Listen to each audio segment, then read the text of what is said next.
One of the primary objectives of African Maritime Cabotage is to promote economic growth and job creation within the continent. By encouraging the use of domestic shipping and maritime services, it can stimulate local industries and create employment opportunities for our youth. Additionally, this strategy can help reduce dependency on foreign shipping lines, thereby improving the balance of trade. Furthermore, African Maritime Cabotage plays a crucial role in enhancing the security of African waters. By regulating and monitoring maritime activities, countries can better combat illegal activities like piracy, smuggling, and illegal fishing. These activities not only threaten national security, but also hinder economic growth. By implementing effective cabotage regulations, African nations can ensure that their maritime boundaries are secure and well patrolled.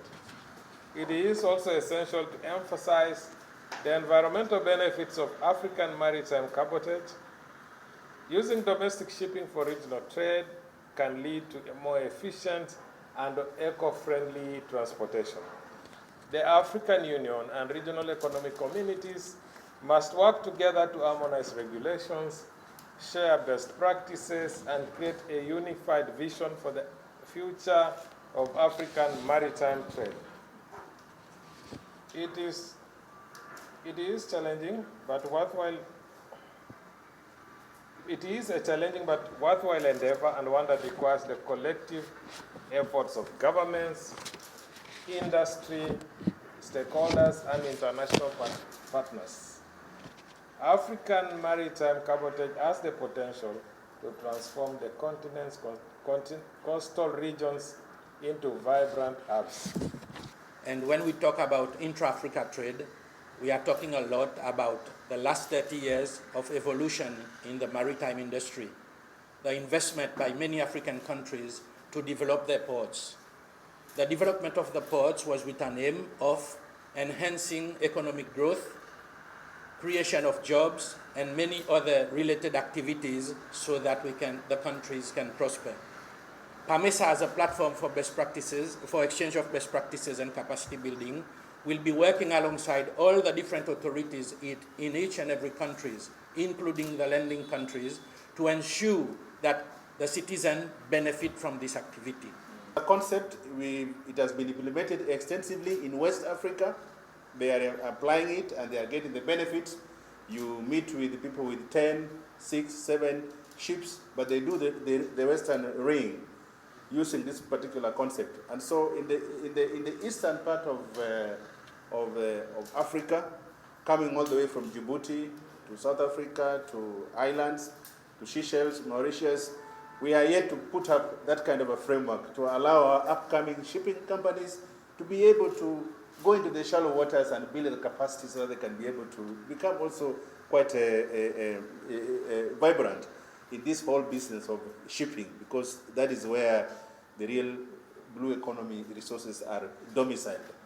As you are aware, we pay as high as 600 billion from the shipping services. And so if you don't penetrate and enter that particular area, you just get bypassed. And you don't get as much from this blue economy coming from the logistics aspect of it. And that's why we, the western part of Africa, we have had conversations with several other countries. They are willing. We want to call a major conference here in Mombasa between 8th and 10th of November. And so we invite people to come in and listen. What is it? What capacities are there to be created for somebody to be able to invest in running the shallow waters as you build capacities together with the partners to be able to go into the shipping? But for us to develop as Africa, we need to work as a team. We cannot objectively expect to achieve the aspirations of the African Continental Free Trade Area, the African Agenda 2063, without a very vibrant maritime and shipping sector. 90% of international trade is by sea, by waters, and we expect similar volumes to be carried through the African waters. We cannot continue relying on people from outside to carry those volumes. It is our time that we need to invest in this area of shipping We need to be able to carry our own cargoes within our region and even beyond. We need to build capacities for our youth to come in the shipping industry and invest their efforts and their careers in shipping. We also need to pull together through our collaborative efforts to own our own shipping lines, and all these things require teamwork.